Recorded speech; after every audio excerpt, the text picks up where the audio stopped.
rest. Everybody put their mind, I'll just put them on for the rest of the day. You're gonna have to mute your speakers. Okay, good evening, everybody. Good evening. This is the Charter Revision Commission meeting being held on Tuesday, February 17th at the boardroom here in Town Hall. I'm going to turn it over for the roll to our secretary, Angela Jameson. Thank you. So, Mr. Case. Here. Ms. Corbett. Here. Ms. Holm. Here. Ms. Jameson, present. Mr. Kine. Present. Mr. Lampert. Present. Mr. LaBrie. Here. Ms. Neville. Here. Mr. Pallo. Here. Mr. Parrett. Here. Via Zoom. Thank you. Ms. Willett. Here. Thank you. Via Zoom. Via vacation. Thank you. Thank you for all being here. Okay, terrific. We are first going to start off with the minutes from the February 3rd meeting. And I do have just a couple of nits. Anybody have any comments on the minutes from the February 3rd meeting? I'll just raise, I think on page 2. Oh, and I think, is Karen Brick online, or is she coming? Yes, Karen Burke is online. She's online. Okay, great. So on page 2, last paragraph, this is Town Council member Kim Norton. This is the second sentence. She favors an elected town clerk. And then she says, and then it says, and audit committee. I think that should say, and town treasurer. And then the only other item would be on the top of page 3, second sentence. It should read, the ethics board and AC, we'll spell that out, audit committee, should be appointed by the town council. This is sentence. Those are the only corrections I had. Anybody have any others? Okay, can I have a motion to approve the minutes? Moved by Chris LaBrie, second by Todd. Yep, Todd Lampert. All those in favor, say aye. Aye. So just remember to say your name too, just so Karen can get those in the minutes correctly. Okay, all right, and my son is calling. Okay, on my watch. Okay, let's go to public comments. And do we have anybody here that would like to speak from the public? Hearing none. I don't think I see any hands online. Oh, sorry. No, you're good. I Yeah. just don't see anything there either, so you're good. Okay, great. Let's move on then to item number 4, and this is the Commission Council update. We all received a memo from Attorney Bamonte of Bertram Moses, and we can assume it's read, but if you wanted to, Nick, go through some of the highlights if you'd like, or just take questions. Certainly. Good evening, everyone. Nicholas Bamonte, Bertram Moses. Right. Thank you, Kathleen. I did receive a number of questions. We came up with some answers. I provided those in writing last week, so everyone does have a copy of this memo. I mean, nothing really extraordinary here or too complicated. I mean, I'll give a one-sentence answer for each of the, what do we have, 5 questions on this memo. And then as I run through it, I guess I can take questions under any one of the topics if there are any. So first up, I know there's already been plenty of discussion amongst the group for term limits. Are term limits possible for local elected positions? And the answer really is no. Or at least there's no underlying authority in Connecticut law, in Connecticut state law, to allow that. Do just a small handful of town charters across the state have term limits for elected positions? I think the answer to that is yes, but I don't think they exist without inviting a modicum of risk that if challenged, it's questionable whether the legality would be upheld. And I can't speak for, the historical perspective of why, 1 or 2 of those other statewide charters have those sorts of limits. But at this point, at least based on our research, which is consistent with um, really all the other municipal attorneys I've spoken to across the state, we don't see authority. We don't support it from a legal standpoint. Questions on that? Any questions, Steve? Yes, this is certainly focused at elected positions. Did you find anything about appointed positions and term limits and whether there would be a stark a opposition to term limits for those types of positions? I didn't specifically address the question for appointed. The question was for elected, but I mean, my baseline understanding of the state of the law is that yes, there is authority for appointed And limits. we use that in the Yes. charter. We have one of our commissions is, The has yes. term limits. So, yeah. Right. And that's pretty consistent throughout other town charters where their appointed bodies do have term limits, not elected. Thank you. Correct. So question. So there was no case law? That's correct. Nothing that squarely addresses the question. That's right. Interesting. Okay. Nick, Bill Perrette, when you have the fact that no one's challenged it, the fact that no one brought it up, and some people are doing it, why do lawyers interpret that as being problematic? I mean, I might not being a lawyer, I might say, well, people are doing it, it's been out there, it's been tested, no one's challenged it. I would argue it hasn't been challenged or it hasn't been tested. I mean, It had not been. my answer is there is no authority in the law to have those positions, to have those term limits in wherever they might exist. So you would need,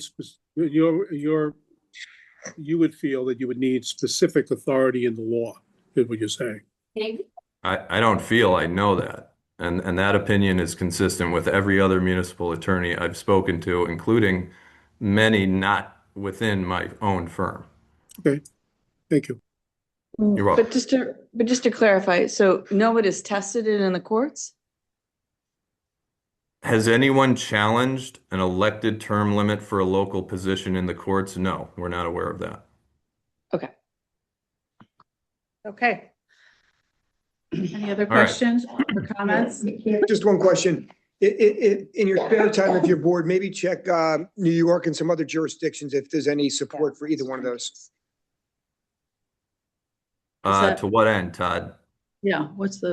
To see whether or not term limits have been challenged in New York, maybe. I know your research is probably centered on Connecticut, but have you gone outside the state to see if there's any precedents for that? No, and I'm not really inclined to. I'm not sure how it would apply. I mean, my whole position is Connecticut state law Yeah. has authority for example, term limits for appointed positions. That same authority does not exist in Connecticut state law for elected local positions. So, I mean, I'm not going to go down some, I mean, I will if you guys really think it's fruitful, but I mean, I don't know New York law. I don't know other jurisdictional law. I don't know if their state statutes enable elected term limits as a baseline or not, or what the state of litigation looks like. I have no clue.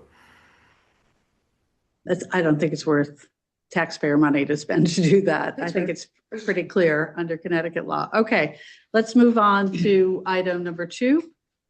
And by the way, just for everybody's reference, this, I did send this to be posted to the public packet, but it won't show up until tomorrow morning. Okay, number 2 is really a FOIA question. And while it certainly seems and would be efficient to have a working document, like a cloud document, a Google Doc, not going to work under FOIA. Just having that real-time collaboration that's authorized for all of the commission members at any given time, I mean, that just is asking for creating a meeting because you're cross-pollinating ideas and you have it right in front of you. Public access and notice to that real-time exchange of ideas is non-existent, not really possible. So my advice is against that sort of a document. And I'll just add that we have a process that I'm introducing to the commission later today and at this meeting, but we'll go through that process in terms of whereby everybody has a chance to take a look at the document, the draft, the early drafts, submit their own edits and documented, like, for instance, if they came from Steve Case. And then when we come together as a full commission, we'll go through those particular edits and then embody them into the next draft of the full document. So we have a process to take care of that. So while it would have been more ideal maybe to all edit a Google Doc, we're going to follow along with the process that I'll introduce later. And I think Jen Zonas, if you can put yourself on mute, that'd be great. Tom Herman, please mute yourself. Is that who it is? Okay. Would appear to be, it said Tom Herman from Meta Carbon. Okay, good. I don't know what that is, but All right. Okay, any other comments? If not, let's move on to item 3. Item 3, mixed elected and appointed members on a board or a commission. You know, can there be some sort of a hybrid?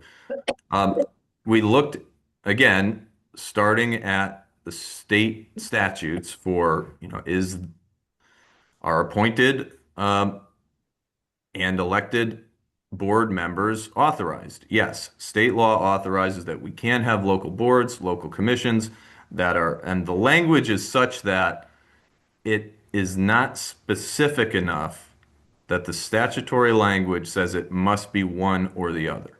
So again, this is not just my Nick Bamonte solo perspective here. I've consulted with others in my firm. I've consulted with others in my municipal law practice groups. I think, agree that there is authority for this sort of a hybrid. However, practically implementing it comes with a lot of questions that there might not be a good answer to.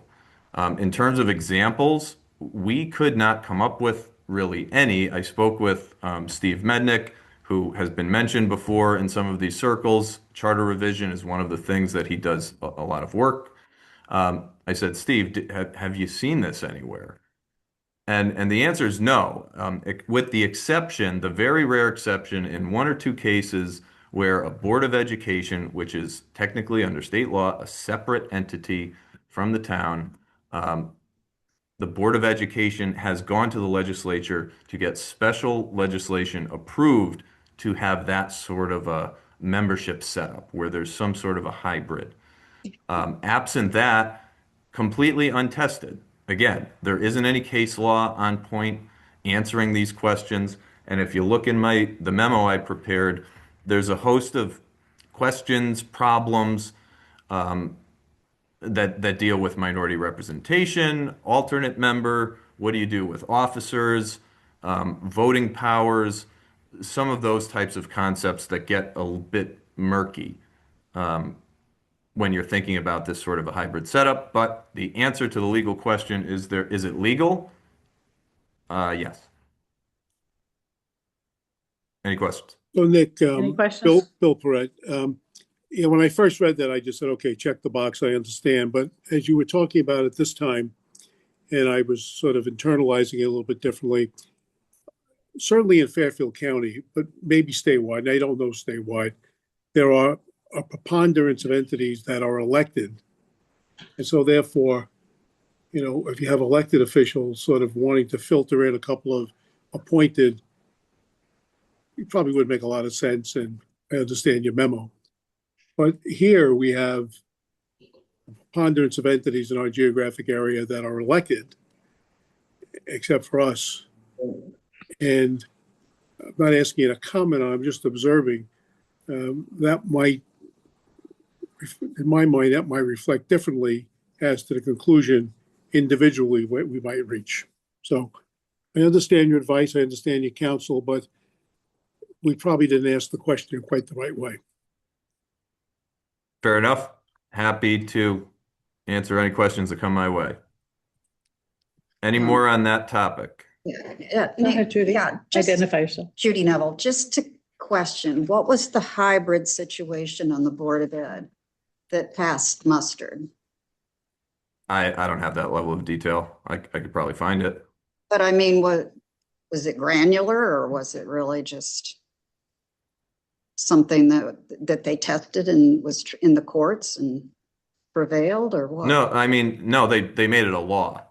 So they went to the legislature and said, "Hey, here's a law, here's a special act that we would like you to approve and make a state statute effectively," which So that says this is, was a huge undertaking. I mean, oh, yeah, absolutely. gigantic. Yeah. Okay. That's not really what our. I'm going to give one example of a case where it sort of exists, and that's in our housing commission, at Affordable Housing Commission, where we actually have appointed members, but we actually have an elected Hillary Ormond, who sits on the town council, is also a member of the Affordable Housing Commission. However, she's an appointed person on behalf of the town council. There's also an appointed person from the Board of Finance who serves. Yeah. And there's also an appointed person from P&Z who also serves in affordable housing. So in our own history, that's the only board or commission I have that sort of falls into the appointed and elected combined hybrid model. But in Hillary Ormond's case, she is appointed by the town council to serve on behalf of the town council, even though she is elected. I know, Steve, I'm looking at you because you raised this particular case initially. And so has Attorney Bamonte addressed your questions? Yes. Okay. Okay, good. Okay, let's move on then to number 4. Number 4, the town seal / logo. This one is sort of still in the works. I have engaged with our town clerk, who has agreed to help me understand some of the history for how our seal and separately what's referred to as the logo have developed over time. Under state law, the seal, which is the raised insignia emblem that actually has the word seal on it, and that comes right out of the law. So that is the statutory definition of what the seal is. I have not been able to find a distinction between the seal and what our logo is being represented, sort of in the same category, one and the same. And so that's why I'm trying to understand historically how that logo has separately developed. It may be subject to the same protections, statutory protections, as the town seal is, but that is still sort of in the works, and I will have to report back to the commission on that. However, the other piece of this question was, well, what do we do, if anything, in our charter to protect our seal / logo, or whatever, wherever we land? How do we make sure that the insignia for the town, the official insignia and logo, is being used in a proper official capacity and has the proper checks in place to make sure that that will always occur? Some charters have very granular formatting requirements, talking about the inch and how hot, real sizing metrics, things like that. Not sure that's for you folks to decide if you really need to get that granular. Other charters do establish some semblance of a process for approval of using that seal for official business or for other purposes that is different than what the baseline state law says, which is the seal is under the custody of the town clerk. So without some other process somewhere, and it doesn't need to be in the charter, but without some other process somewhere, the state law says that the town clerk really is the custodian of that seal, and has authority there to manage the seal and release of that seal. So what am I suggesting here? Well, I don't know that it really makes sense to set out in the charter, our town's constitutional document, a really granular process. There might be a place for language to the effect of it that the seal shall only be used for official town business. and then allow, for example, I mean, you can put whatever process you think is appropriate in. I mean, that would be legal.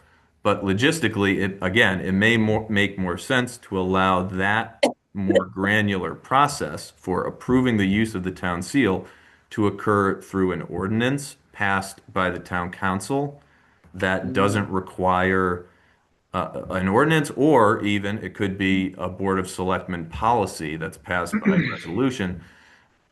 I'm just saying these just to say these are options. This process doesn't have to be baked into the charter. It can be.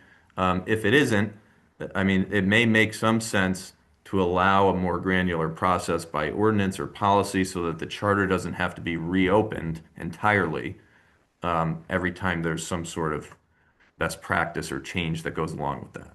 A lot to say on not the biggest legal issue here, but that's what I found. Go ahead, Joe. Nick, if, Joe, just identify yourself. this is Joe Pollum. If, for example, the Board of Selectmen were to set a policy on the use of the seal, but the clerk is still the custodian of the seal, couldn't those two things be in conflict? And- It's questionable, sure. And wouldn't the statute that empowers the clerk be the thing that survives, so to speak? Not necessarily. I mean, you folks have probably heard me say, and if you haven't, I'll say it again. I mean, state law, Supreme Court law is clear that if our charter conflicts with a statutory provision regarding municipal budgetary practice, municipal protocols, procedures, then really the courts defer to what our charter says. There's some of that also applies to ordinances that are passed under broader charter authority. So the charter enables the town council to pass ordinances and to further specify in detail broader enabling authority that exists in the charter. We have this currently exists in all different iterations where there is like a baseline, okay, this board is established in our charter, and then we get a lot more granular when it comes to an ordinance. So I think that can be defined. I don't think it turns on whether it's defined in the charter. I think that can be informed by an ordinance. A policy isn't an ordinance. It's not a law. So, I mean, that might be a bit more questionable. But I would be comfortable, I think, legally, if there's an ordinance put in place with some sort of process, that would not be a conflict that, well, the town clerk has superseding power over what the ordinance says. I think the ordinance informs the town's intentions that would have gone through a public hearing process in front of the town clerk, and that would be sufficient to further delineate the role and distinguish it from what the statute would otherwise say. Accepting that and moving forward from that, wouldn't, from a practical point of view, when we submit our recommendations for the charter, if we don't have language in the charter, then it's sort of on the come that the town council might at some point produce the protective language. So we would produce a charter that didn't have the language, and then if the town council didn't produce it, there would be no language. So the only way to ensure that we have the language is to put it in ourselves. Is that? Joe, Makes that's been in existence Okay. since 1935. So Okay. Well, I'm catching up. Right. That's fine. So I take your point, and for the, weeks or years it might take for the town council to take that up Right. or to create a policy, If they ever do, right? that's on them. Okay. And there's a bunch of things that will come to the town council with to suggest ordinance changes or practices that we'll recommend that don't necessarily have to be in the Okay. charter. Thank I you. think would lock it in too much. And I think there's a difference between the seal and the logo. And what I'm referencing is the logo. And Oh, I was- because the seal is pretty specific in the charter Right. in terms of it is under the authority of the town clerk, and I'm not suggesting a change here. It's the question of the logo and whether or not that can, be codified in a way that is helpful to everybody going forward in terms of its use. And we're going to get a ruling on that sometime down the road. Correct. Yeah, I'm still working with the town clerk to get more of the history that will then Town allow clerk's me here. to opine Yeah. further. She can weigh in. Okay, good. Thank you. Last, Thank you. and I'm just trying to move this around along quickly, but number 5. Nick? Number 5 is really an exercise in grammar. I mean, we can all read the words there. I read the sentences. I could talk about where the commas modify certain words. It is not the clearest example of the English language, but I think it's clear enough that the provision is really meant to establish who the officers are. And then it defines up front who's subject to election, the rest are subject to appointment. And that's made clear if you look at the later provisions in either the charter or the code of ordinances specific to those individual officers, that those provisions speak further, get more granular to the method of appointment and so forth, which is consistent with how I'm interpreting this section of the charter. Is there a way to maybe make it a little bit more clear? Probably. I mean, I haven't put pen to paper on that specifically, but I mean, just the question to me, is it clear enough? I think it is. But to your point, Nick, and actually to Joe's, there's a number of articles in the charter that could be revised and cleaned up, and so that's Joe's doing a lot of work in that particular regard under Article 1, and we're doing that throughout the charter. So we'll be back to make sure that it's still both the way in which we convey each of these articles is permissible and legal. And so once we start getting those edits in, we'll have a complete review of those as well from a legal perspective. So, okay. Right. I have one question. Yes, please. Jennifer Holm. So I have one question, Nick. We talk about the word officers, right? And this is something that's come up a bit.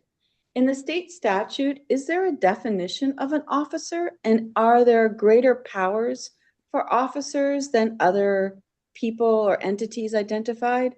Because, officers in corporate law have a different sort of elevation in terms of fiduciary duties, authorities. Is that the same in state law, in the Connecticut state law? An officer? I'm just curious.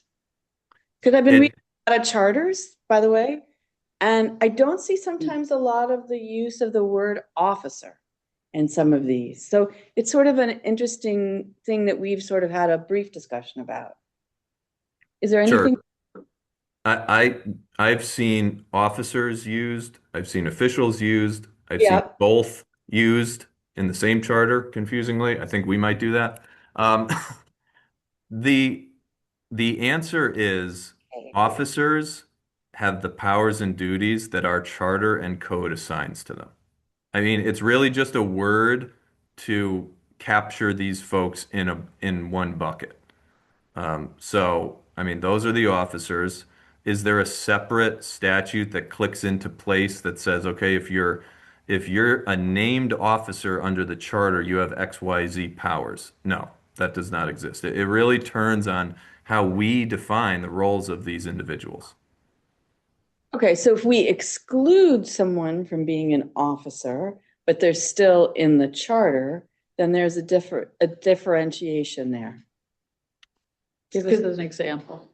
I have to think about it, but it does say all committees, commissions, and other things. It's everybody. So it's everybody, yeah. It's everybody who swears to the oath of thought so. office Yeah. Okay. and signs the And there's code of so ethics. since there's nothing in the statutes then we can just make sure that we're consistent. Because I agree with Nick, we sometimes use the word official too in the charter. Yeah. And Thank you. interestingly enough, and Nick, you've seen, it isn't even in the Just define. identify yourself. Oh, Ruskheim's. It isn't even defined in the definitions. So it's kind of like, as you said, it's a bucket, and then they never define what it is. It's just, it puts people in a group. Right. Judy Neville, Nick, I know at the end of the budget and the Board of Finance, we sign that, I think there's at least half of us have to sign, and it's officers. Is that true of both appointed and elected? Is there any distinction? No. Not that I'm aware of. Not currently today in the charter. Not in our charter, but officially in the state or the.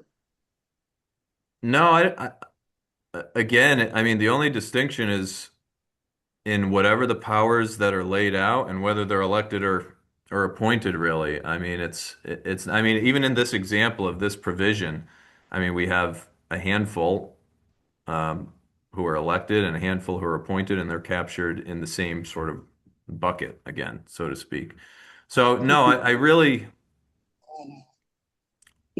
I think it's just a word It's a definite, yeah. All that right. we Yeah. use. That's Thank you. meaningless. All right, yeah. Thank you. Yes, Chris. Nick, would you recommend, Chris Labrise, would you recommend that we define the term in the beginning and say officers, capital O, those shall be those individuals who swear an oath to uphold the blah, blah. That's all However you need. Yeah. form of words that you come up with that makes sense. I mean, That's good. it's not a bad idea. We have a definitions section. I mean, I say it's not a bad idea specifically in the context of this question, and maybe it makes sense elsewhere, it probably does.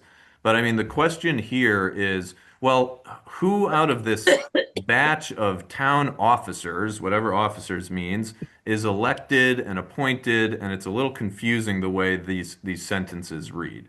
So, I mean, if you define right up front, I mean, the trick is then making sure people actually read the definitions, because they're important. But if you define up front, officer, very clear who the officers are, then this section kind of becomes moot because, again, this section is really meant to identify who the officers are. So if we define that, we're doing that. But maybe this section then becomes, I think the reason it exists here is because it's the first place in the charter where there's some reference to the officers and whether they're going to be elected or appointed. So someone thought, well, if we're talking about officers, maybe we should, somehow delineate within this provision who's going to be elected and who's subject to appointment or something else if we change things down the road. I mean, again, I don't have legislative history or minutes that I'm coming from. I'm just trying to interpret the words as they exist there. So, I mean, Chris, that's a long answer. Definitions are never a bad idea. I'm happy to think about them with the group and be as efficient. And that's what we're doing with the. Yeah, good one. it would say that if they were broadly defined up front, then without necessarily naming the positions, because that would restrain you, right? And so if you leave it open, then it's just someone who does X. And if the X is swear an oath, then however that's defined, then that's it. All those people are officers of the town, whatever scores that might be. And so that's it. And then later on and throughout the charter, whenever we talk about officers or officials, it's only officers and it's always capital O. Wait, sorry, Jennifer. So yeah, as part of section 2, we've had kind of like a running list of things that need definitions in the front. So we'll pass them to the group that's, It's adding up. yeah, there's a few that should be added, we all thought. Okay. Joe Paulo, can employees be officers? That's a good question. They're not in the charter currently. Yeah, but that's a Okay. good question. Well, this is Angela Jameson. I mean, and the assessor, the tax collector are officers, aren't they, under Yeah. C21? That's right. And they are town employees. Right. They're not That's true. elected, they're not appointed. Okay. But I don't think the CFO is an officer. No. Yeah. But there's the Correct. CFO. Correct. That is a distinction you see sometimes where another example is a department had like a finance director or CFO sort of does both sometimes. Those positions, department head positions, the corporate sort of officers, Jennifer, that we're used to thinking about. Yeah, those. There's a distinction. Jennifer, yeah, it's interesting, Nick, because I did look this up in Black's Law Dictionary to see what the terms of officers were. And it's sort of interesting, what powers they have. Yeah. So that's what made me go back to then looking to put a definition into. We've looked at the same definition, and maybe you followed the breadcrumbs to see if officials makes any sense too. There's a few others that come into play there. Yeah, well, we can have fun with that. Yeah. Take that up. We'll take that up in a separate meetings of either group 1 or group 2, and we'll bring them up to the full commission for discussion soon. Okay. All right. Anything else for Nick? Nick, thank you. Are you staying on with us? Because I think tonight, actually, I'm going to exit if that's okay, because I'm heading into another Charter Revision Commission meeting. it's more So, important. He's already been here. Okay. So I'm, of course, happy to receive any questions, and I will certainly be at your next meeting, and I will look forward to seeing and finding out how the rest of this meeting goes. Good luck, everyone. Okay. Thank you. Okay. Thanks, everybody. Good discussion. Okay. Now we are going to hear from town clerk. I also opened it up to other members of the Board of Finance and the town council who didn't have an opportunity to speak in the last 2 meetings. But I also want to just get a sense of timing. So I see 2 members of the town council who didn't speak the last time. Are you interested in talking? Okay. Okay. Is there anybody online, Russ, that intends to speak? Either from the town council or the Board of Finance? I just want to manage our time. Yeah, if either you raise your hand or just come off mute and say, I would, that would be appreciated. Okay. Not here. Oh, obviously you can weigh in later, but first we want to hear from the town clerk. So Claudia, would you be willing to join us? Yeah, we already gotten through the public comments. Do you have something you want to share? Yeah, we started the meeting at 5 o'clock and we had public comments. If you want to submit something, that would more than willing. Let's see if we have time, Roy, at the end. Okay, I don't want to, we did open at 5 and we had opportunity for public comments. Yeah, okay. We always start at 5. And if we have time, we're happy to have you, but we want to get through our agenda. Okay? Yeah, welcome. Nice to have you here. Everyone knows Claudia Weber. Nice to be here. Some of you don't actually know me very well, so I'm going to just give you a real brief bit of my background, talk about the town clerk, and then I have some other comments about some of the other parts of the charter. So thank you for inviting me here today. I'd like to give you that background of my qualifications so you can understand my recommendations as they relate to both the state and the municipality. I have worked for the federal government, first in the legislative branch on Capitol Hill as a staff member, 2 years congressman, and then in the executive branch as a confidential assistant to the U.S. Secretary of Commerce. At the state level, I served as assistant clerk of the probate court, District of New Canaan. At the municipal level, I was elected and served twice as New Canaan's registrar of voters. And for the past 28 years, I have been honored to serve as New Canaan's elected town clerk. I am a certified municipal clerk, and I sit on the board of directors of the International Institute of Municipal Clerks. Over the course of my career, I have served with 5 Secretary of State, 7 first selectmen, numerous town council chairs, other elected officials, and hundreds of appointed boards and commission members. I believe that I am New Canaan's 25th town clerk since its inception in 1801. So as you can see, a good portion of my life has been in public service, and this is the reference and the space from which I speak. Beginning with Article 19 of our town charter, I believe that the town clerk should remain as an elected officer of the town, and these are my 5 reasons. First is accountability and independence. The town clerk's independence is rooted in the fact that the municipality holds no authority over the office's core functions. Instead, every duty is mandated by state statute, regulation, or policy. With a small exception, everything is controlled by the state. The procedures that we use, the vendors we use, the papers we use, even down to the color and the type of ink that we use. And the town clerk reports to and is accountable to at least a half a dozen state officials and state agencies at all given times. Forcing a town clerk to answer to a local appointing authority who may lack specialized knowledge of these mandates, invites inevitable conflict. When the town and the state disagree, the town clerk is bound by law to follow the state, and local interference only serves to disrupt that legal obligation. Which brings us to a second point, policy. I've heard it said that the town clerk serves only as an administrator, but the role also sets policy. For example, every time there's a new administration, the same conversations occur around the fact that the town clerk's office is a paper-based office, but this is because the state requires it. We have automated just about everything possible with one firm exception, placing the land record images online. Sorry, I couldn't hear you say that. Placing what? The land records Land images. records. Okay.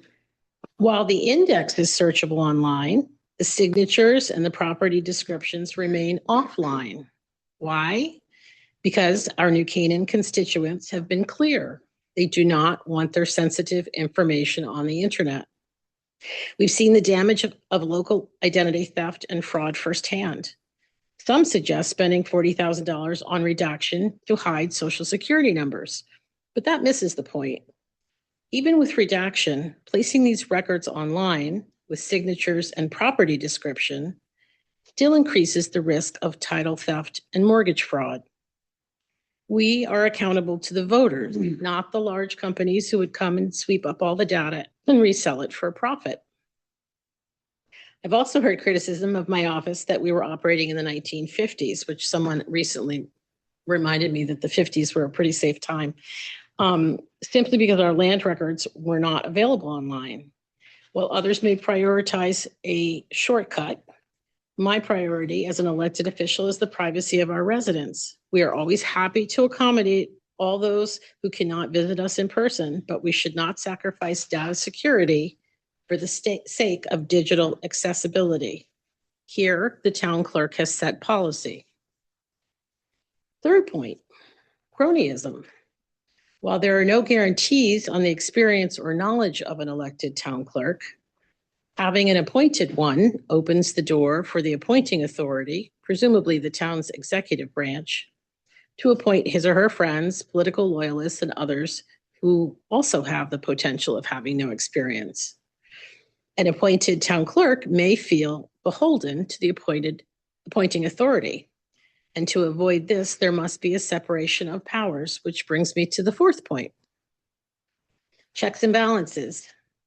Checks and balances refer to a system within a government that is designed to prevent any one branch or individual from gaining too much power. Town clerks serve as a critical, neutral third party in local government, ensuring transparency and accountability, and also certifying that the actions of others meet statutory requirements and state law. The town clerk must have the ability and the authority to say no without fear of reprisal. For example, I've had to say no to certifying minutes that were never officially or properly filed and instead were obtained from an employee's computer well after the fact. They were different than the official minutes and they were going to be used in a legal manner. Another time I had to say no to a first selectman when instructed to post our land record documents online with social security numbers without any redaction. There was also a time that I had to decline to sign bank papers that would have authorized the finance director at the time to move money around with only his or her signature. This would have included moving funds also out of the country.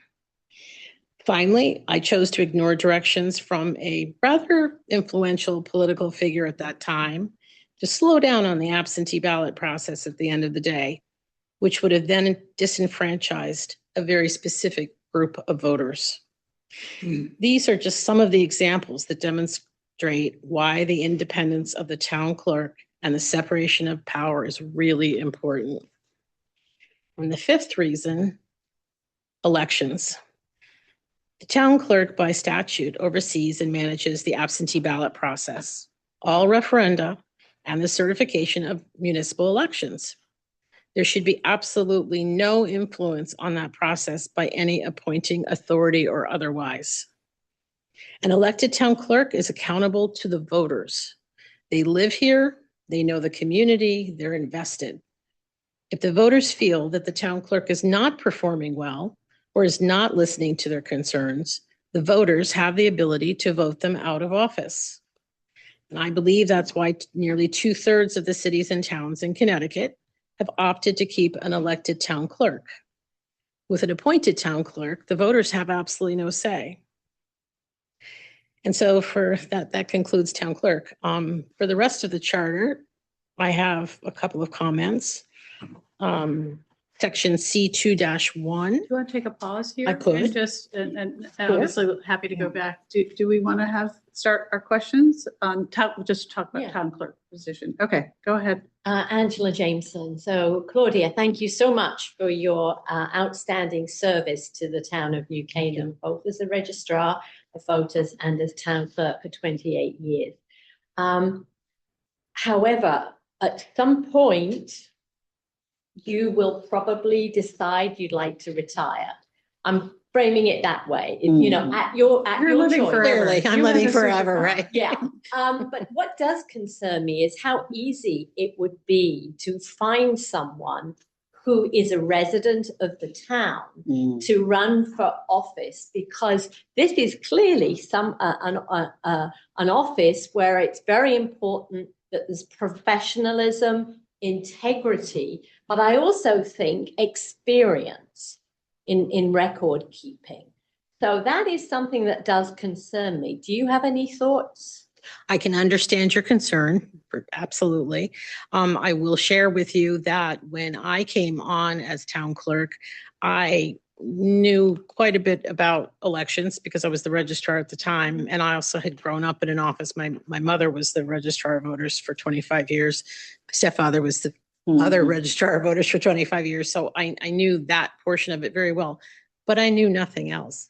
So I learned as I went along. So I think the most important thing is to find someone with the right temperament and the right character, and someone who is willing to make a career out of it versus just a job for 2 years.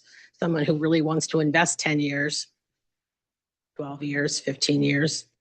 Do what I did, but I think that's the most important thing, and someone who's willing to learn. So, you know, I didn't come to the job knowing all of this. No, and So- I assume too that the job has become much more complex over the last 28 years. Tremendously so. So what does concern me is that even with the best will in the world, someone who doesn't have experience in this area would actually have an awfully steep learning curve. And who would they be learning from?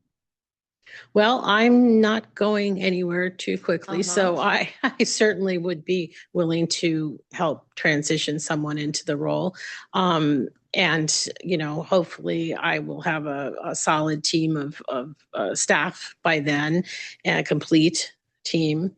And I've seen this even in Darien, that someone was elected there and she didn't have any experience at all in the town clerk's office. I think she came from the Board of Selectmen, but so it does happen. And, you know, there is a wonderful association of town clerks in Connecticut, and we have mentoring projects. IIMC, which I'm part of as well, has tons of training and mentoring. So there's a support system there for new town clerks. If I may, first of all, let somebody else go. Anybody? Let me, thank you, Claudia. I want to echo Angela's comments here in terms of your years of service.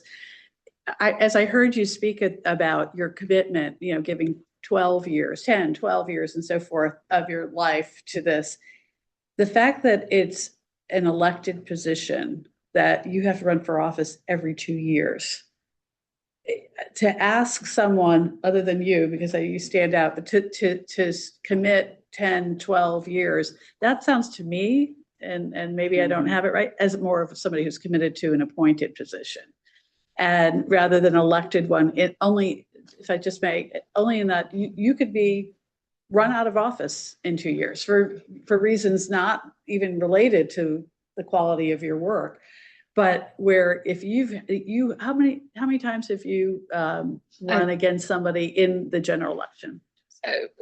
I've been here 31 years, but 28 as town clerk. Has anyone ever Oh, challenged how many you times I've been Yeah. challenged 3 times? in the general election? No. Okay, so there's not ever been someone, you've actually served, which has been great. I'm not saying anything, but it's in effect been an appointed position in that you've never been challenged in the elections. May I respond to that? Of course. I am really hopeful that the reason why I wasn't responding, challenged, was because I've done a good job and I had the trust of the other political parties that I would be there to represent their best interest as well. Now, I know it's a partisan thing. I know it's a partisan job, but we do teach, independence on that. So I would like to think that's why I wasn't challenged. Well, it's a special skill set for sure, right? You just described everything that you have to do and that you've learned along the way.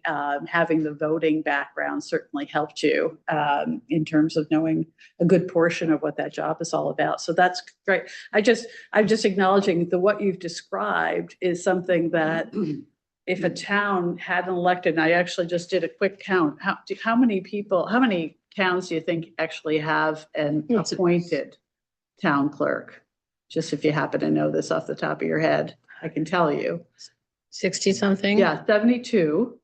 And I went back, 72 are appointed of the 169 or so.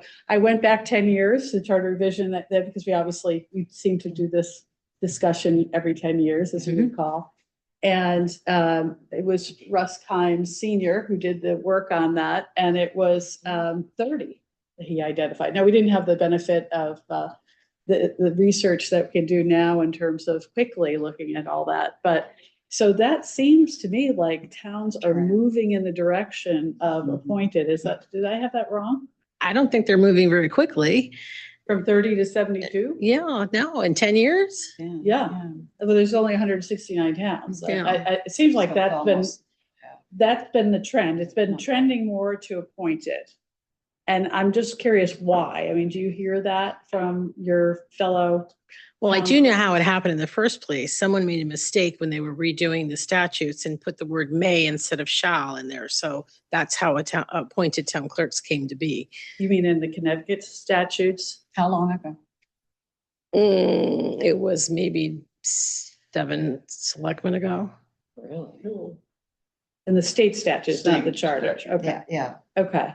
So, And then it so was. the state adopted a change in their language that said the town clerk may be appointed or elected. Is that what you're saying? Mhm. Okay. And so there's been a trend, but other than that. So that's how long it's taken to get up to 70 is from what, 30 years? Yeah, it's because you have to change the charter, True, right? true. And that's every 10 years. So I mean, I thought more than double in 10 years was a lot. No. But what's the bet? So what is the bet? So have you seen any downside from your fellow colleagues that have been appointed or that change in those 72 towns? What's the pluses? Are they experiencing some of I the? think they're challenged in many ways. Oftentimes I hear, and I'm not sure are able to fulfill some duties that they're supposed to, but I don't know. What I do see is people are starting to say, oh, I can make more money going over here. I'll go over there. I'll go over there. So I imagine your salary will go up. You mean if they went to other towns? If they went to other towns, if it was an Okay, to appointed, serve. if it was an appointed position. Again, they don't know the community. They aren't invested. They're not voters here. I think there's a higher expectation on an elected town clerk to be available at all times, which we wouldn't get. There are times during the year that we have to be here, like during early voting. We have to be here on Saturdays and Sundays and things like that. So it's a lot easier if you are a resident of the town and you don't have to drive to Danbury, Sure. But I think that there are other reasons that I hopefully described that I feel that it's important. I understand everything that you're saying, but I think the other reasons also have to weigh in as well. Of those towns, oh, sorry, Joe, go ahead. Matt, Oh, you did have a contested election 2 elections ago, didn't you? That you No, won, that you- caucus, that you- not general that you won. elections. But I think the yardstick of having experience in the role, elected position, I think should be put next to the office of the first selectman, where we've had, my current recollection be the current and past selectmen came to office with no experience in the role of selectman at all Exactly. and have done the job. So I think if that office should be equally complex, perhaps more complex. So I think if we accept it there, it would seem reasonable to accept it here. Chris? First of all, Connie and I know each other well because we've spent a lot of time together in election season. Yes. But I would have to say, as an observation, everybody else has said things here about your service. The complexity of the election process has become increasingly an issue. Yeah.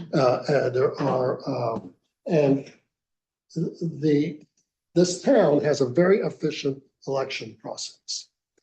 And the reason it does, I think, is because there is a lot of coordination between the various bodies. And so my question to you is, what is the coordination and the interplay between you and the registrar of voters? So What responsibilities you have towards each other? Who has the final say on what? So the registrar of voters is responsible for maintaining the voters list and administering the actual election. The town clerk is responsible for the entire absentee ballot process. Just trying to think of something else. And also now early voting. The registrars organize and are in charge of early voting. However, I have a role in it that I have to be there and be there at the end of the day and when they close up and help, You have to secure the ballot. yeah, secure the ballots and so forth. We also, the budget for the ballots for everyone, for the polling places, as well as absentee, are in my budget. So we do coordinate a lot and we do work together a lot. And it's important. And we do have a good team. Yeah. When we were talking just a second ago about appointments versus election, you said that, well, that it's an elected official would be a resident of the town. That, right, obviously, if you're being elected, but there's no reason why an appointed person couldn't also be defined as an elected of the town, forcing it to be a town resident. And thus doing away with the problem of, That's possible. the problem of commuting from You're a correct. distant place. The issue would only arise if it was an employee of the town. The town clerk, but I don't think that that's the case anywhere, is it? Because it's an officer of the town and you can't, the clerk is not on the same par as, say, the CFO. I mean, the clerk has some responsibilities to the government of the town beyond just being an employee. So Yeah, I would voters think too. appointed or elected, they'd have to be electors of the town. No, they wouldn't have to They be. don't. No, they don't. An elected official doesn't have to be an elector of the town. An elected, Elected, yes. but if you appointed a town clerk, no, you could get What somebody. if we said it had to be an elect, like we say for a lot of other boards and commissions? Electors. Why not just have it elected then? Well, I mean, the question is one of succession, right? And whether we'll get, who will take your place? And how will we find skilled people to stand in those positions? And is the election process any better at selecting someone than the appointment process? And that's what we're debating. I don't know that we have an answer. Well, the public would have input if it were elected on what those qualifications were and what they needed. and they speak out. They do speak out. So, go ahead, Russ. Sorry, two questions. So you said you're responsible for the absentee ballot process. Yes, Is that defined by state law, the timing of that, when it starts, when it ends? yes. Okay, so the process for it actually occurring, you don't choose that. And even if a first selectman were to say they want to, as you alluded to, slow it down, you're held to state law that you have to execute it by their timelines. Correct. And the second question is, if this is still accurate, is section 19-3, the disposition or the town clerk fees?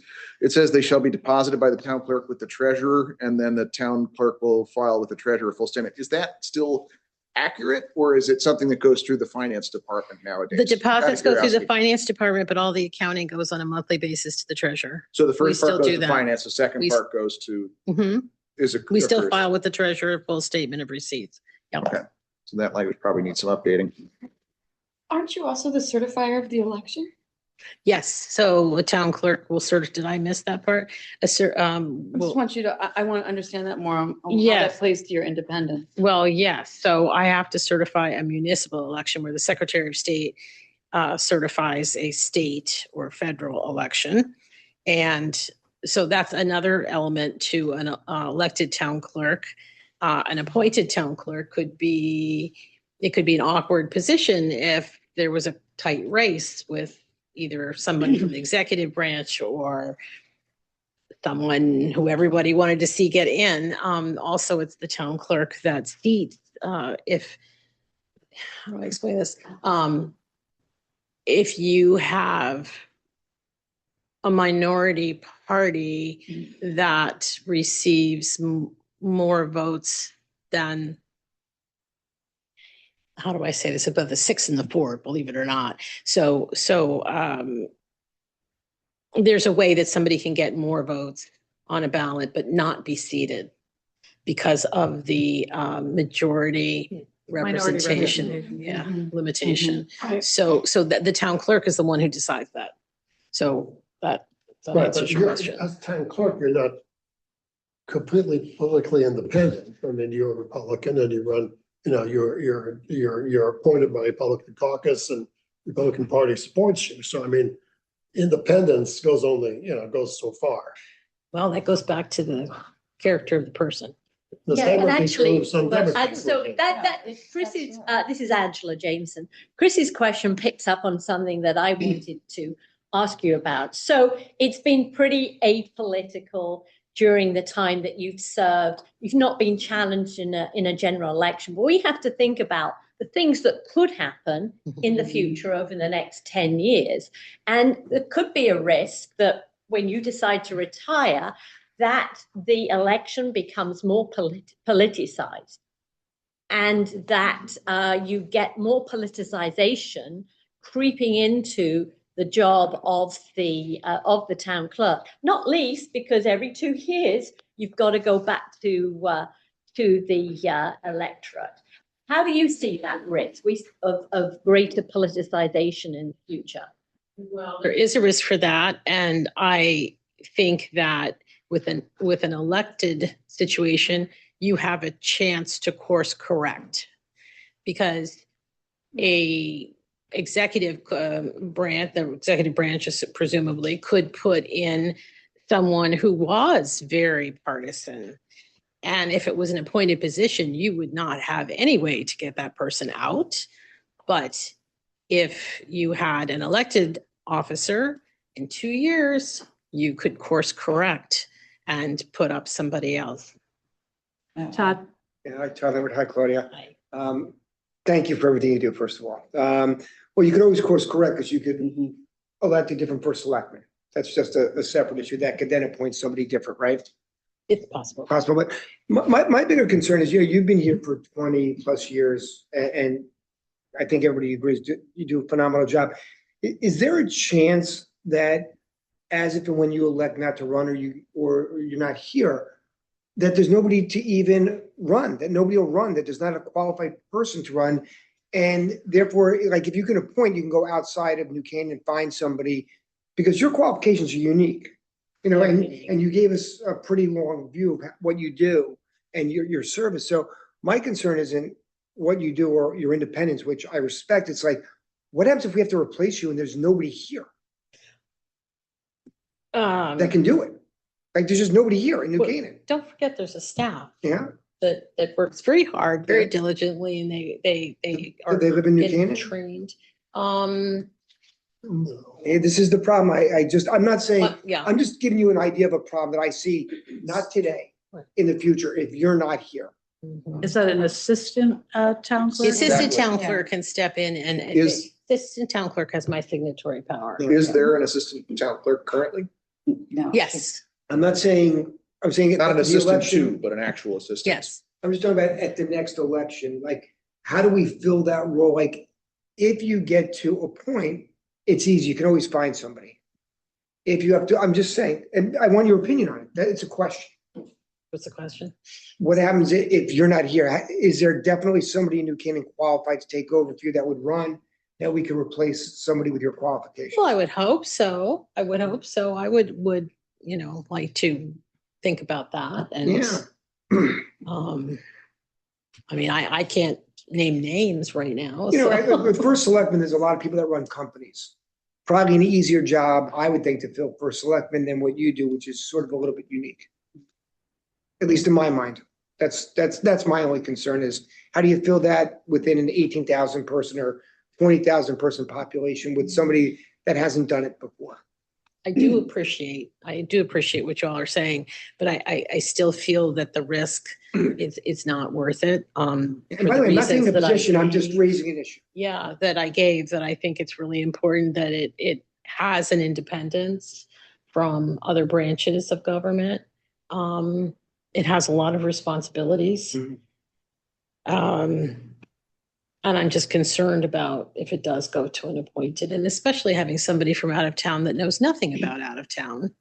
And they don't know anything about our community. Jennifer had a question, then I'll go to Joe, sorry. And then who else? Did you, Yeah, I okay, wanna Jennifer first. wait. Sorry, so, thank you, Claudia. So you also keeper of all the town's records, correct? Correct. We've heard in some interviews that there's some people who also manage records that are not part of your office. Like, how does that work here? So like the I'm not FOIA sure. request or the email FOIA request and. Well, the first selectman's office decided, I guess, to take normally, so when people file FOIA requests, they do it through the town clerk in any town. The town clerk is the receiver of lawsuits, a whole bunch of things. And they decided that another person in HR is responsible now for FOIA processing. So, but how do you, like, since that's your official, how do you manage all that? Well, so the records I manage is we take all the boards and commission records, the minutes, we manage the agendas and so forth, but the whole process is taking those records, putting them onto archival paper, getting them into books, which we are required to keep by the state, also having them scanned and microfilmed and keeping everything very digital. So that is the portion that I do with the records. Does that make sense? Okay. I think there's a lot of questions that we have regarding those and so forth. If we can come back to you perhaps with some of our questions in writing, would that be helpful? Would you be able to Absolutely. respond to that for us? Sure. Okay, that'd be great. Is there any other? I had Yes, just Joe, one final sorry. question. You actually used the word integrity, but everything you said built up, I think, to the word integrity. And that while some of the discussion is around expedience in filling the position, which certainly an appointed process can do, I think what you were referring to is that a toughest part of your job is that you have to say no sometimes. And that the integrity and the ability to say no is more difficult for a person who's appointed than one who's elected. Is that kind of your position? Without exception. I've heard that from every appointed town clerk. Yeah. Okay, let's. No, you have- Kathleen, just Bill. Yes, sorry. I just Bill. think that, Yeah. I think the integrity was an important part of Claudia's presentation. And I think as she internalizes some of the suggestions here, the next time she's campaigning, I don't know when that is, Claudia, You might even think about your platform, if you have one, talking about, succession and future and something, things of that nature. But I just didn't want to leave without, I guess I've probably knew you were a Republican, but you've never acted like a Republican. You always acted independent. So thank you for that. Thanks for your integrity. Thank you. Go ahead, Judy, I and have then a we're gonna. few thoughts, because of course, I've worked this forever. How many of the town clerks that are appointed, one, live in the same town? A concern of mine. Second, how many of them have fulfilled all the obligations of all the certifications that we have required or asked you to have? And what is the risk of a first selectman bringing in an appointed person of their party each and every time it changes? No, this is, I think out of the box on this, because it's really, in my mind, this is what happened. Do you end up contracting an appointed person for only 2 years, consistent with the term of office of the first selectman? How do you structure this if you appoint someone? Would they have to go, for instance, through all the Lauderdale processes if you were unhappy with them? Or would it be just subject to the whim of the first selectman coming in? Or could it be the town council? That's right. I think it could be subject. Well, any of them, it doesn't matter. It's going to be It's still- subject to the whim. Yeah. But I have a question. Doesn't the Secretary of State also have the power to remove you? No, actually, that is Can a you judge. clarify? It's a judge. The only entity that can remove a town clerk is a state judge. So even if they're appointed? Correct. Yeah, that's interesting. Claudia, you had a couple of more points, and we have other people that want to speak, and we've got to cover some other items, but would you be kind enough to share your written comments with us so we can post them? Okay, great. Can I go through these quickly? Okay. Sure. So Office of the Treasurer, having an elected treasurer, I think, is in the best interest of every taxpayer.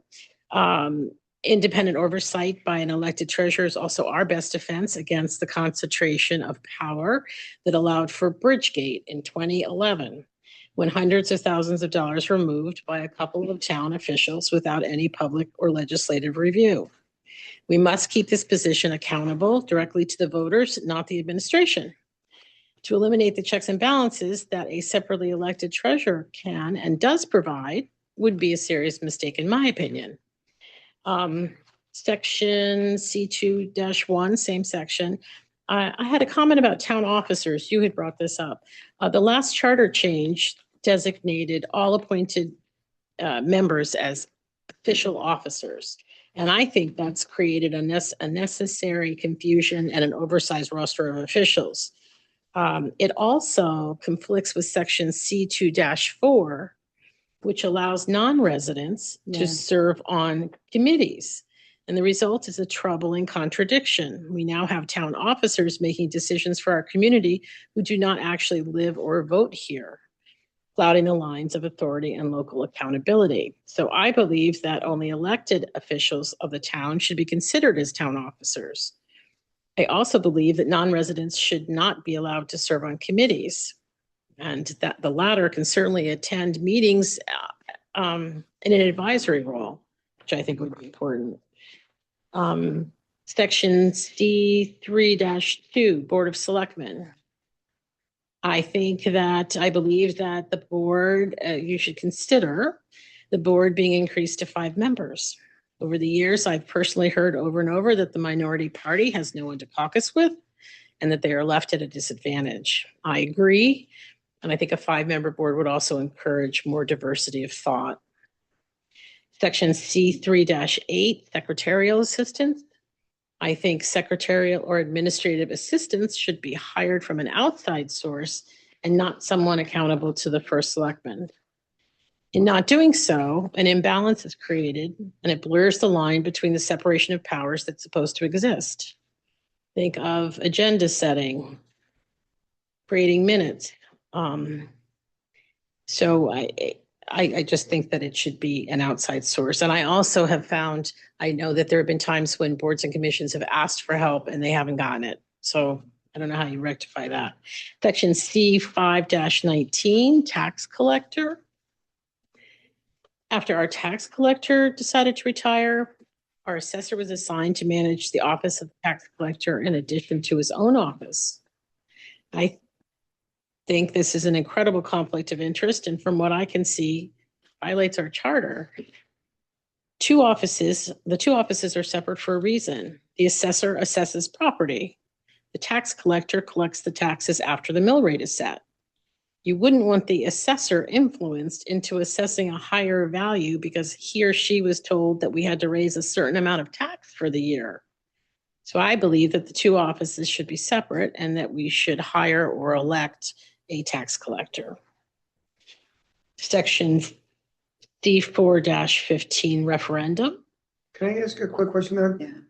Doesn't the tax collector just collect what the budget is told to be? That they don't really do that, I thought, but maybe I'm wrong with that. If you want to, yes, but you don't want any influence. I'm not saying that we have a wonderful assessor and we had a wonderful tax collector, so nothing to them. But I'm just saying that they could, from what I understand, the two jobs should not be combined. Okay. And that if you want to raise a certain amount of money, if the property values are elevated, then you might be able to reduce the mill rate and so it affects. Well, that's highly unlikely because of the sequences, right? The property assessment occurs every 5 years. Okay. The tax warrant is what the town council finally approves as the amount to be raised from taxation.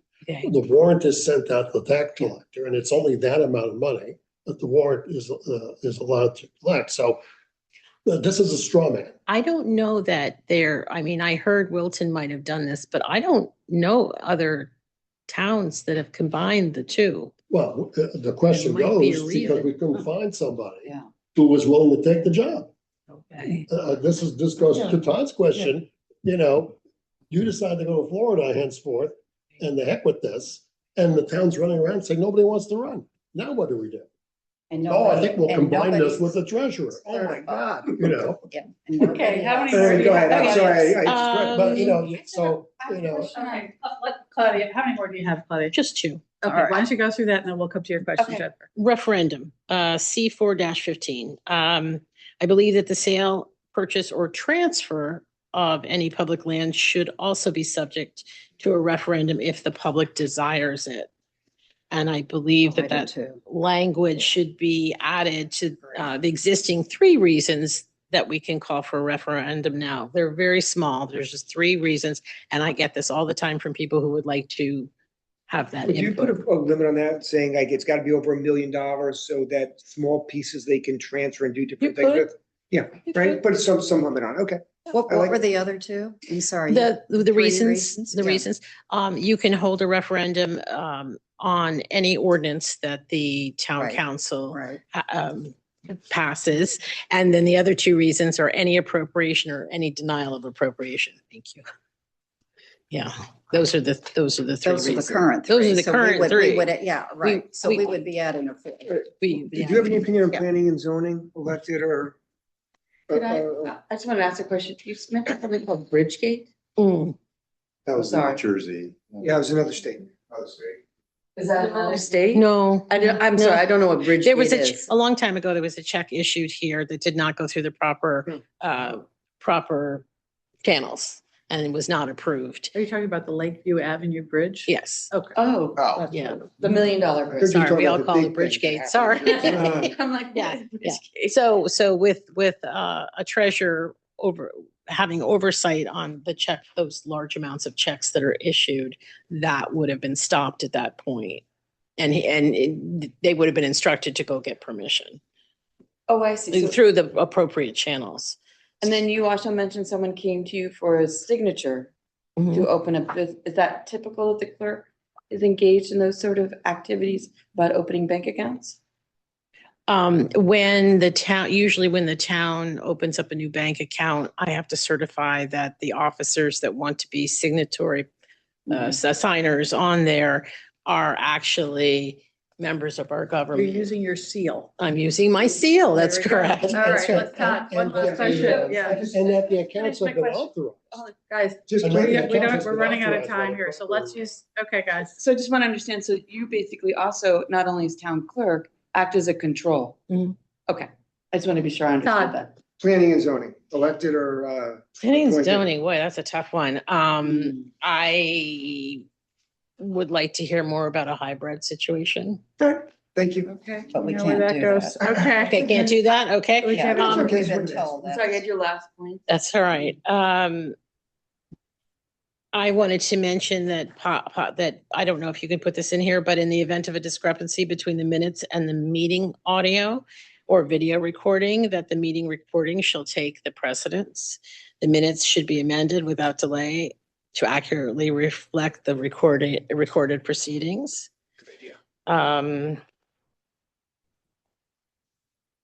And also, if, I don't know if this is possible, maybe in the finance part of it, once a department's budget has been approved by the Board of Finance and the Town Council for the upcoming fiscal year, that the first selectman or the Board of Selectmen shall lack the authority to reduce or withhold funds, especially in a manner that impedes the department's ability to fulfill its duties and obligations. All right, that's in your It written is, thing. and I'll Okay, send it to you. I have to So, process that, but Are those comments in your written, or is Yeah. that an additional? Is that what you're giving us? we want or is all that- your We comments. want it. both. Yeah, I'll We want send it all Okay, in send it to writing. me electronically and we can do that. Okay. We have a lot of questions, Oh, yeah. obviously. This is, thank you for this. Thank you. This Very is much. terrific. Yeah. And we'll be sending you questions as well. So we appreciate the interchange and thank you for the time. I want to open it up to a couple of minutes of, we also received from the town council members, there's at least 2 members here. Christina, we've gotten your written stuff that you're okay, right? No, but I'll do it next meeting. Okay, thank you for that. Okay. Penny, would you like to say a few words? We did get your written comment. Yep. I'm very brief. Okay, whoever, we just, come, oh, no, we just wasted 20 seconds. Hey, everybody, Town Council, Janet Fonts. Kudos to Kathleen for wearing red today for Lunar New Year. Okay. Just want to reiterate what my colleagues have said about appointed versus elected.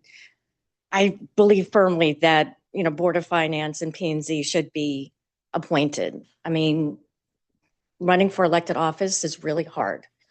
And I do believe that Board of Finance and P&Z does require a specific skill set. And I do worry that special interests could come in play for P&Z and Board of Finance. And I don't think that has any place. My other comment is for appointed positions.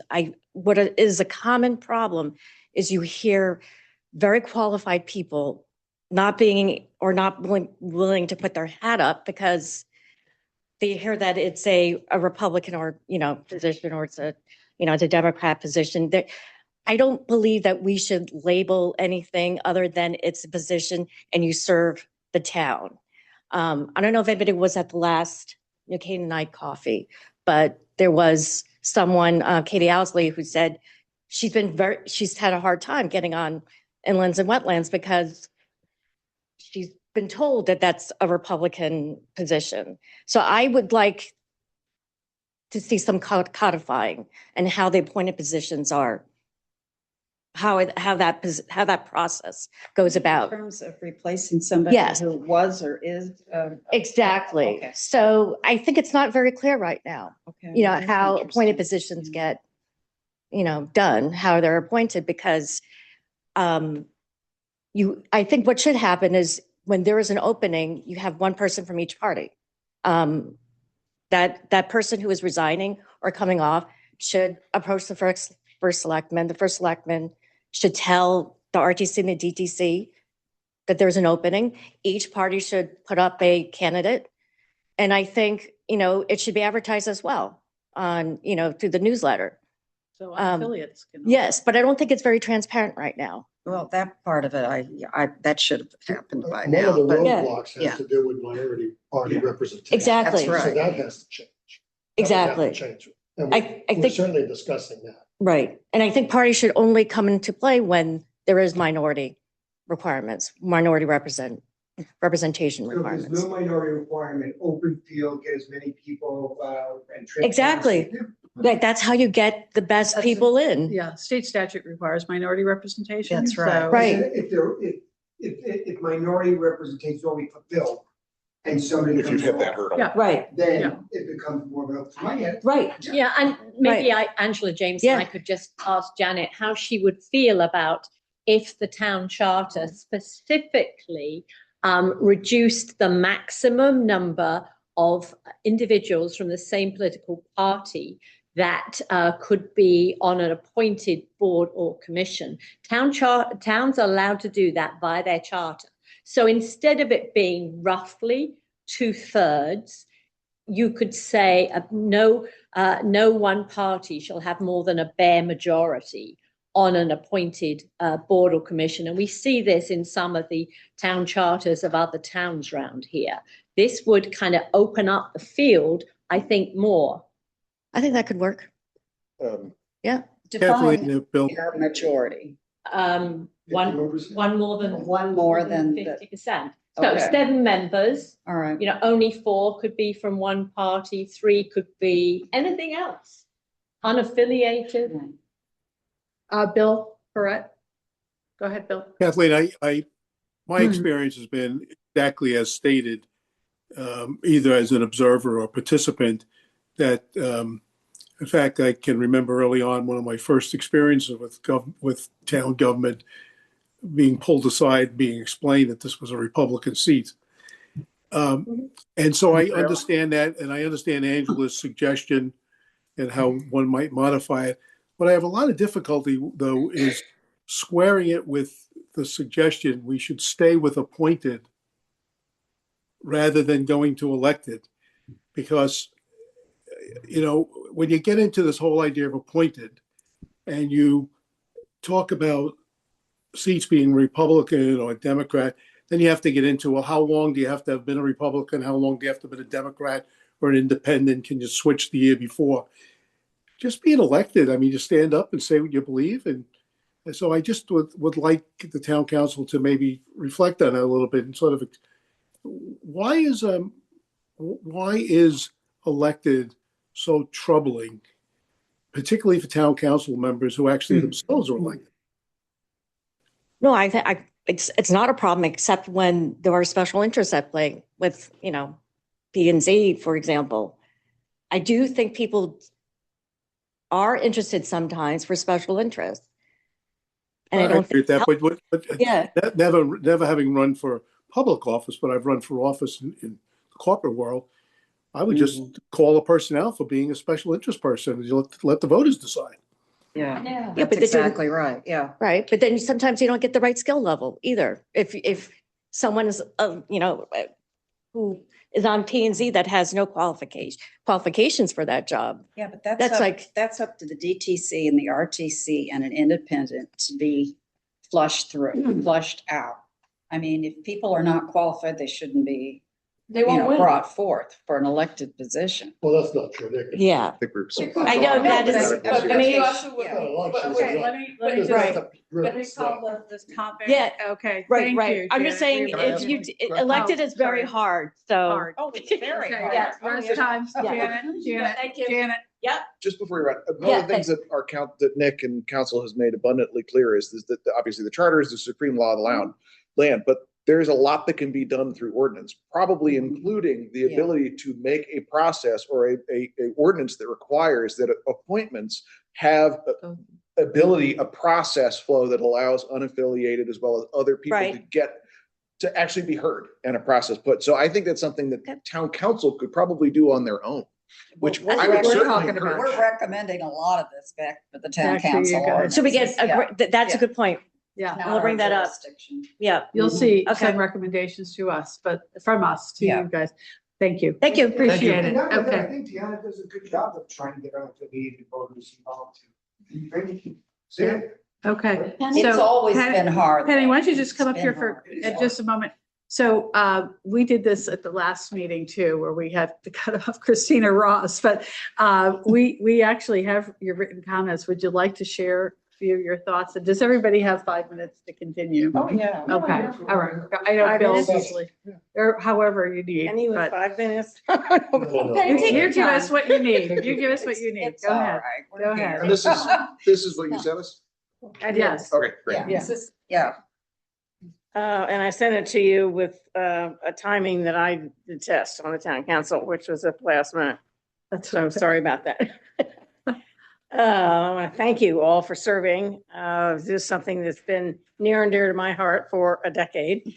And try the council to get the charter revision timed so that you had any recommendations would come in a presidential year election. Because that's when the most people are voting. And if you're making changes, the most people should have input into it. But I wasn't successful in that in the council, so here we are. You can read what I have said, so let me highlight a few things. One is I think it's time for a town manager administrator. The world has changed dramatically in all of my years on the council. I see it getting many different directions and far more complex than it's ever been. I mean, just technology alone puts a whole different dynamic on how you process your issues, the amount of research that can be done, how you access people for input on your issues. And not all people who raise their hand to run for first selectman have those kinds of managerial skills. As I said, it's a very different entity in town hall than it has been. So I think we need to really seriously look at what's happening in the world today and what is going to be transpiring in the next decade, and not structure the government as it has been, but what we're going to go into a very different future than our past has been. I think our treasurer should be appointed. We have such a wealth of financial expertise in this town. But before we do that, we need to go into the general statutes and look at all of the various responsibilities that a town treasurer is assigned, and see whether or not those things are germane to today's world or they have changed. And I can't give you an example right now, but I think there are a few things in there that actually finance directors do or boards of finance do. And so an elected treasurer doesn't do. So does that change the whole profile of what a treasurer is? And again, let's look at for, the future. The 6 votes. This was an issue that came up in the last charter revision because the electorate was very confused by this. Why, if there are 6 openings, can I vote for all 6 people who are going to be serving on the council? And I think it was a valid concern of theirs, and that's what we on this last commission tried to address. I don't think we thought through, though, what the ramifications of that decision was. And some of what happened perhaps was germane more to the DTC and RTC than it is a charter issue. So that I think you really need to dig into. The fact that the Republicans, and I will speak to them because that's from where I come from, the Republicans have a caucus situation outlined where they put in play the number of people who could serve on the council. There may be 6 openings, but they can't serve more than, what your current 2/3, 1/3 is. So those are the only people who come out of caucus.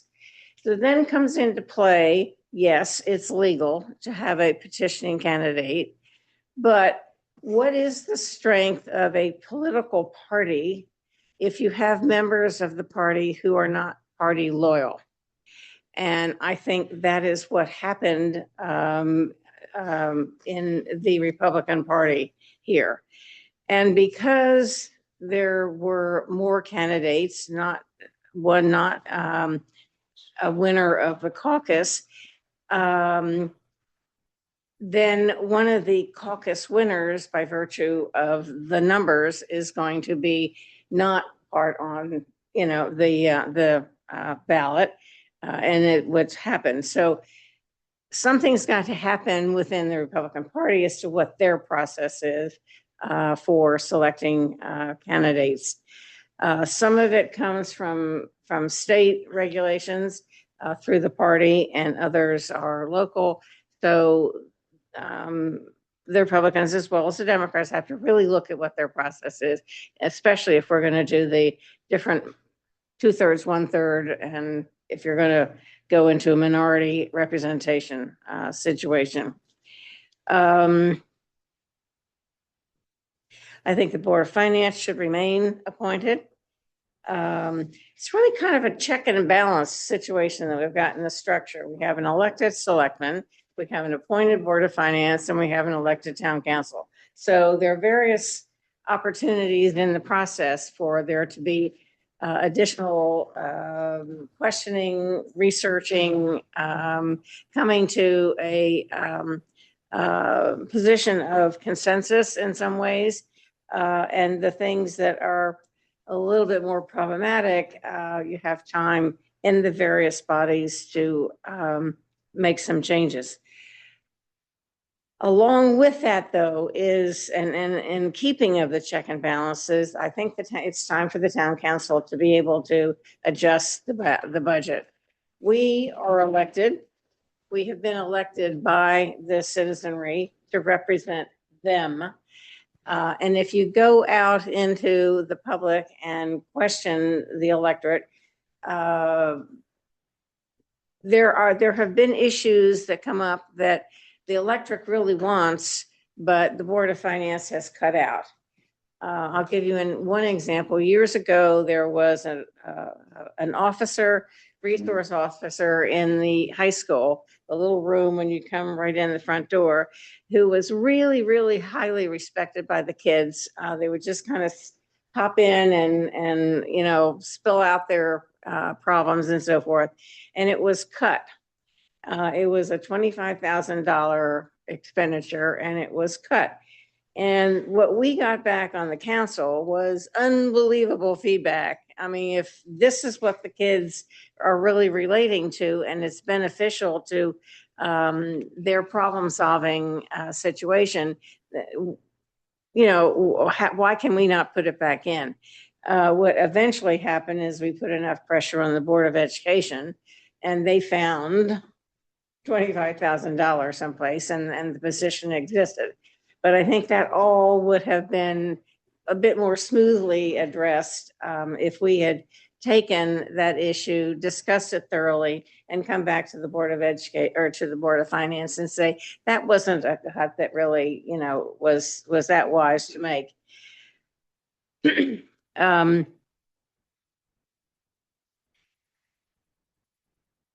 think that's probably it on the Board of Finance. Take a question, Penny? Yep. Sorry, on the town council restoration, would being able to restore to what was originally proposed to the Board of Selectmen, so the first swing at it, or I see you said a percentage in your letter. I'm just trying to think how you kind of put constraints on it so that. Well, I think that's something for all of us to be thinking about. What is an appropriate amount? And you can do a whole lot of research on the towns that do permit the town council to increase the budget. Is it a percentage? How is that determined? Right. Because I could see where the liaisons, it's something that happened post the liaison meetings, and where you're now past the point where you can't do anything. So. That's right. And the liaison situation actually is a very beneficial one for the town council in particular, because we can pick up on issues that are going to be issues at the going into the Board of Finance level and have an opportunity to influence the Board of Finance at that level, and so then it never comes to the council. And so that's why we've really, really, really been insistent on all the council members work on their, subcommittees with the Board of Finance. Well, one question. Yes, go ahead, John. You suggested that maybe we should consider having a town manager as one of your Yeah. first points. I'm curious to know, if we had a town manager, what would be the primary performance metric that you would use to evaluate that person? To evaluate that person? Yeah.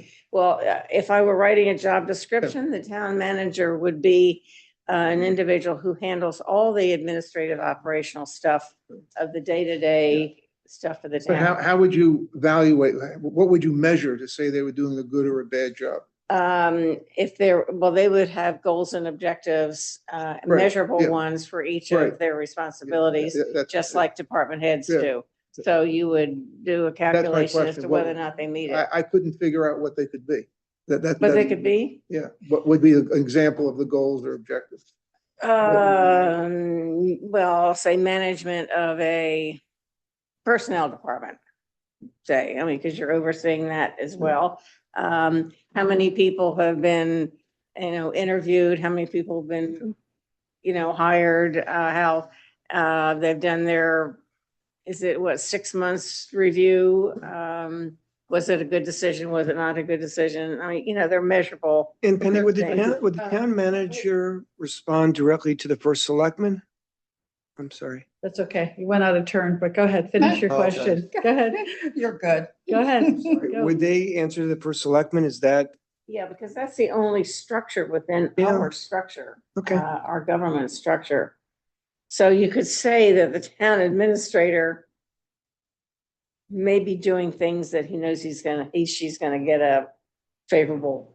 that's what I was curious about. Yeah, sorry to interrupt. That's But okay. I don't know what else an individual report to. If you have measurable goals and objectives, those are pretty simple. You can look at the appraisal sheet.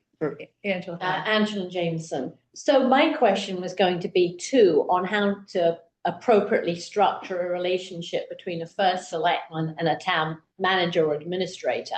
Because I know that in some towns, the relationship has worked well, where the first selectman has appointed that person, Right. and where their different skill base and experience mesh well. Right. And then a different first selectman is elected, and it doesn't work at all well. Right.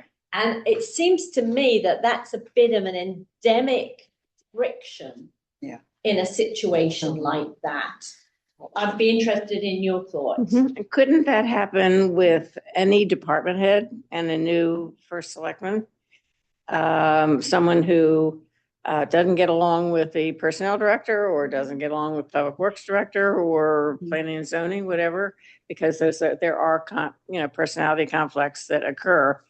Can they be then questioned by the individual who's theoretically being pushed out by the new structure? That's where your measurement comes in, as to, from a personnel standpoint. I know in a neighboring town, the first selectman is a very independent individual, and I'm sure doesn't like the fact that there is someone who's overseeing the administrative stuff. Jennifer.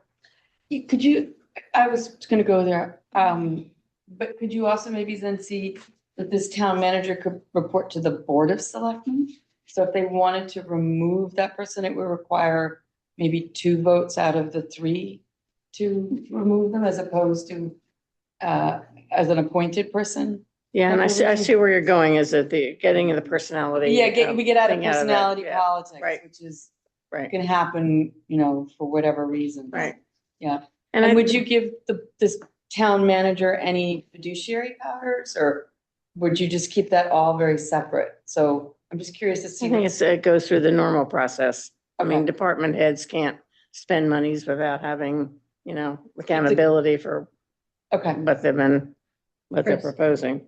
Chris. Yeah, Penny, you were talking about the 6 positions before, that you feel the 6, even though you can only look 5. What will happen when the party flips, when the elect, you know, when That's right. the minority party actually wins all the seats, and now you have a complete flip over. Is that even possible?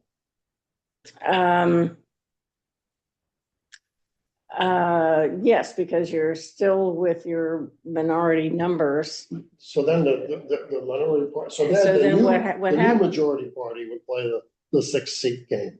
Yes, and they would probably then take over chairmanship, Right. um, Of various. of various things. But wouldn't,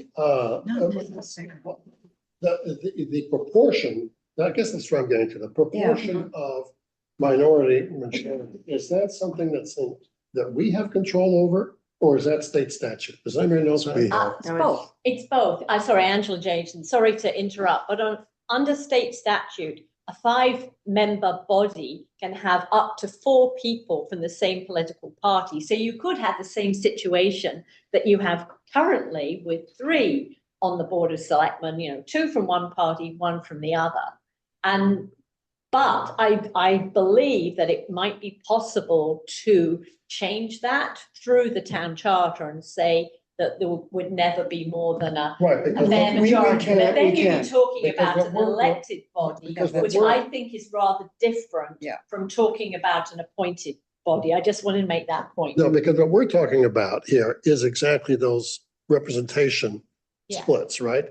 So on an elected body like town council, who says it has to be 2/3, 1/3? But it might be 50/50. State statute. Exactly. No, But it says can the not town to overrule exceed. it by its Yes, charter? The town's allowed to be Tighter. less restrictive, but not more restrictive. Yeah. Okay, so we could be less, we could say, well, it's just 50. It's We one. could. Okay, you got a 10-person, it's got to be It could be 6-4. no less than 80-20 on a 5-member board. Well, that's being more restrictive. I'm on saying the- So I'm backwards. talking about You're right. the town And what council, we're which doing, is. yeah. That wouldn't work. But you could make it tighter if you wanted. You can make it tighter, you can't change. We're saying the same Yeah. thing, but yes. Yeah. It's those qualifiers that are actually putting the concerning dynamic on how many people are on a board commission. I think, I have a question. Yes, Oh, sorry, go ahead, Jen. And Bill's dropped off, so this will be the final. Did you have anything else I you wanted to actually add? have 2 things. Okay, Jennifer, go ahead.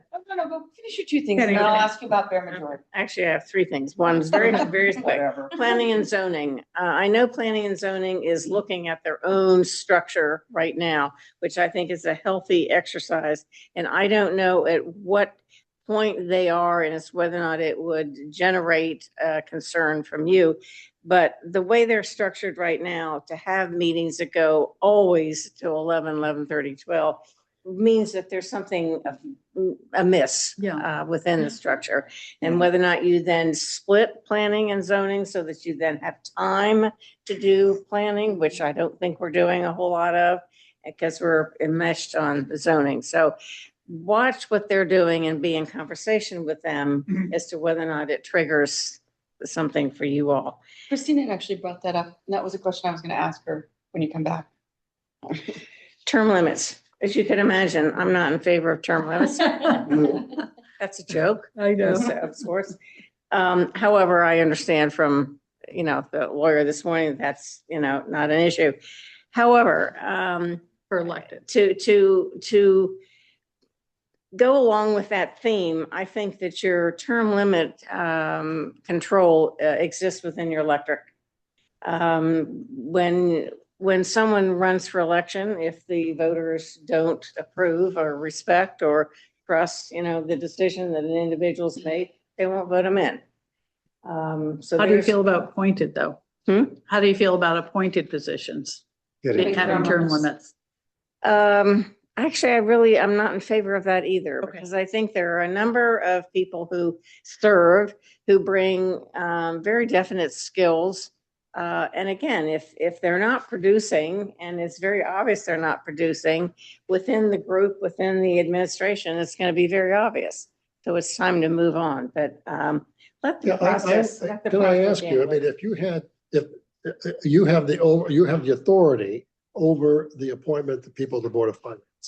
If there was somebody on Board of Finance that was up for reappointment, and there was I know that there was, a vigorous, sometimes there are vigorous questioning that goes on. Mhm. It would be within your authority to say, no, we're not going to reappoint that person. Right. Yeah, right, 100%. So I will close with, I think that as we have been talking about structure of commissions and boards and departments and so forth, there might be an opportunity in our closing statement in the charter where we talk about within a decade, if there is reason to call for a charter, the town council will pull it. But it really is not mandated every 10 years. It is if the council feels there's something that needs to be addressed. I think the adder should be, there shall be periodic review of town departments and management with consideration for operational, legal, and financial efficiencies, as well as changes to the Connecticut general statutes. Recommendations may cause instituting a charter review before a decade. And this kind of feeds into my feeling that the world has changed. And I think the structure of government needs to be looked at and with serious commitment to efficiencies. Would you think that the ordinances as they exist now, are they up to date? If, yeah, they've been reviewed enough and No. given, no, the answer is no. No, Okay. We'll add to we have that. we have tried for Definitely. years Yeah. to get new people to come on, and then that their job is to start at ordinance 1 and see whether or not they are appropriate today, not appropriate today, need to be tweaked, whatever. Give it to the new kids, is that what you're saying? Well, It's not a bad way to learn. We have one issue that came up last week where an ordinance is missing. And we're going to be bringing that forward very quickly. On the parking commission. Yeah. so if we had started at, ordinance Gotten the 1 and pig. gone through, we would have gotten it. It doesn't need to be like this. It's like the tax laws. Can we not simplify them and make them appropriate for today? Penny, can you give us some reflection of what you think about bare majority? About what? Sorry? Bare majority, is it?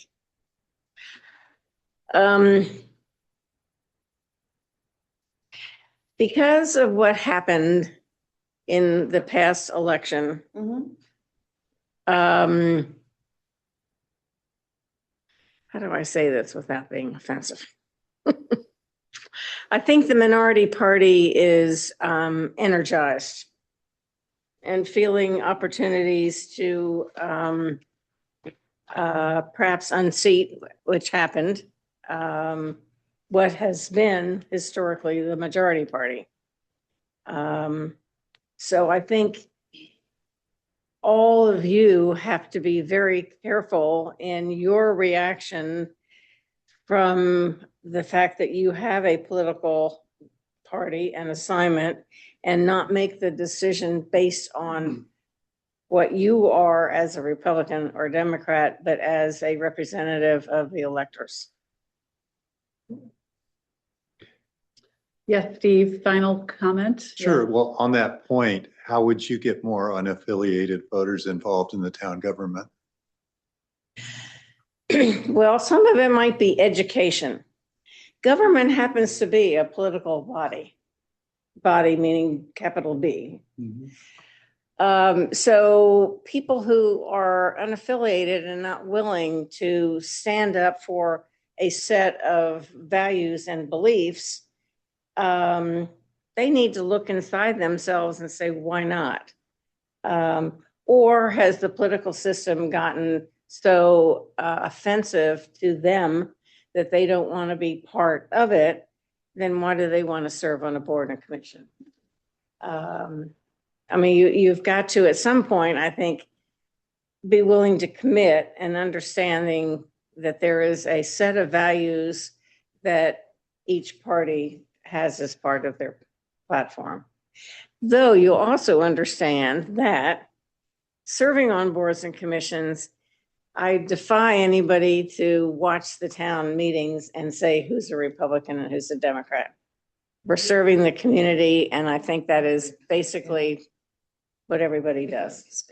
Which makes a case for the unaffiliates having an open opportunity to participate, because it's really not political. No, it's not. Yeah. To your point.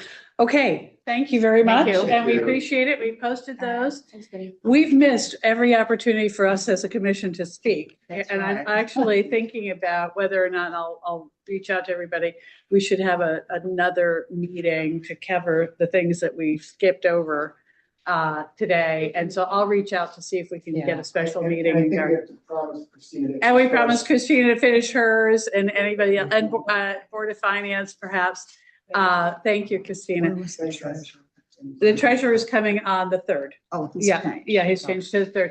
So I will reach out to you to see who's available to do another special meeting to cover lots of things that we haven't had an opportunity to talk about today. So is that okay with everybody? Any other final comments or questions? Can I have a motion to adjourn? Are we Angela? listening to Claudia longer or not? Claudia Did we longer? not? I thought we didn't finish. No, we finished. She Oh, did did we? finish. Oh, Yeah, okay. yeah, she did All finish. right. No, we can always do theirs Yeah. if you want. And We have her back. We we're have her gonna- back to- We're gonna give her a series of questions too. Yeah, I think that's a good idea. You're talking about the town clerk tomorrow at Group 1. Yeah. Yeah, okay, so Oh, further okay. opportunity. Motion, but not a second. We have a motion to adjourn, and second, Russ Kimes. I'm saying it out loud because Karen's not here. All those in favor say aye. Okay, thank you. Woo.